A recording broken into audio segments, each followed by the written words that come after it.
നമസ്കാരം.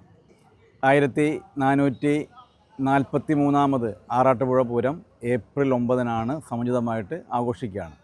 ആ പൂരത്തിനുള്ള കൈപ്പന്തത്തിനുള്ള തുണിയാണ് ഇപ്പോൾ മന്ദാരക്കടവിൽ വെച്ച് പുഴുങ്ങി അലക്കി തയ്യാറാക്കിക്കൊണ്ടിരിക്കുന്നത്. ആറാട്ടുപുഴ ശാസ്താവിൻ്റെ തിരുവാതിര വിളക്ക്, പെരുവനംപൂരം, തറക്കൽപൂരം, ആറാട്ടുപുഴ പൂരം എന്നീ ദിവസങ്ങളിലാണ് കൈപ്പന്തങ്ങൾ പിടിക്കുന്നത്. എഴുന്നള്ളി നിൽക്കുന്ന ശാസ്താവിൻ്റെ തിരുമുമ്പിൽ ആദ്യം ഒറ്റപ്പന്തവും അതിന് പിന്നിൽ മുപ്പന്തവും, മുപ്പന്തത്തിൻ്റെ ഇരുവശങ്ങളിലുമായി 6 നാഴി പന്തങ്ങളുമാണ് സാധാരണ പിടിച്ചു വരുന്നത്. ഈ 6 നാഴി കൈപ്പന്തത്തിൻ്റെ ഒരു നാഴി ചുറ്റി തയ്യാറാക്കുന്നതിന് 1/2 കിലോ തുണി വേണം. തിരുപ്പൂരിൽ നിന്നാണ് ഈ തുണി കൊണ്ടുവരുന്നത്. കോട്ടൺ തുണിയാണ്.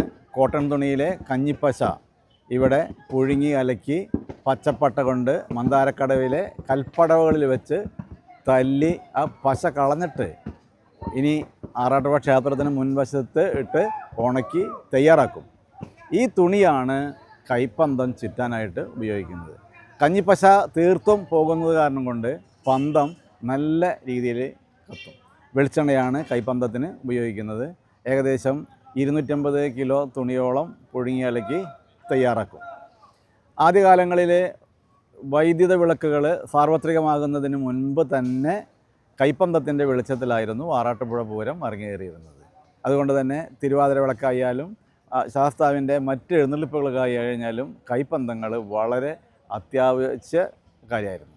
അത് ചില വീട്ടുകാരുടെ ചുമതലയിലായിരുന്നു ആദ്യകാലങ്ങളിൽ. ഇപ്പോൾ അത് മൊത്തമായിട്ട് ചെയ്തുകൊണ്ടിരിക്കുകയാണ്. ഇതിൻ്റെ കാര്യങ്ങളിൽ വെളിച്ചെണ്ണയാണ് കൈപ്പന്തം ഉപയോഗിക്കുക. ആദ്യകാലങ്ങളിൽ മീനമാസത്തിലാണ് പൂരമെങ്കിലും വൃശ്ചിക മാസത്തിൽ തന്നെ ഈ കൈപ്പന്തത്തിനുള്ള വെളിച്ചെണ്ണ തയ്യാറാക്കി വയ്ക്കാറുണ്ട്.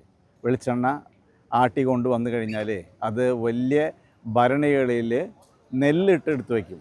നെല്ലിടണത് ഈ വെളിച്ചെണ്ണയിലുള്ള മട്ടൊക്കെ അതുമാതിരി വേസ്റ്റ് സാധനങ്ങളൊക്കെ താഴേക്ക് പോകാൻ വേണ്ടിയിട്ടാണ്. അങ്ങനെയുള്ള വെളിച്ചെണ്ണ, തെളിനീര് പോലെയുള്ള വെളിച്ചെണ്ണയാണ് കൈപ്പന്തത്തിന് ഉപയോഗിച്ചുകൊണ്ടിരുന്നത്.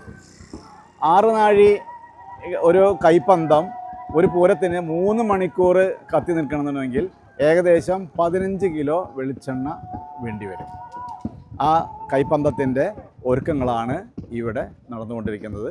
ആറാട്ടുപുഴ പൂരത്തിൻ്റെ കൈപ്പന്തത്തിൻ്റെ ചുമതല ഊരകം സ്വദേശിയായിട്ടുള്ള MS ഭരതനാണ്. ഇനി പൂരത്തിന് അധികം നാളുകളില്ല. ഇവിടെ ആറാട്ടുപുഴയിലും പരിസര പ്രദേശങ്ങളിലുള്ള 100ഓളം ചെറുപ്പക്കാരാണ് ഈ ശ്രമത്തിൽ പങ്കാളിയാവുന്നത്.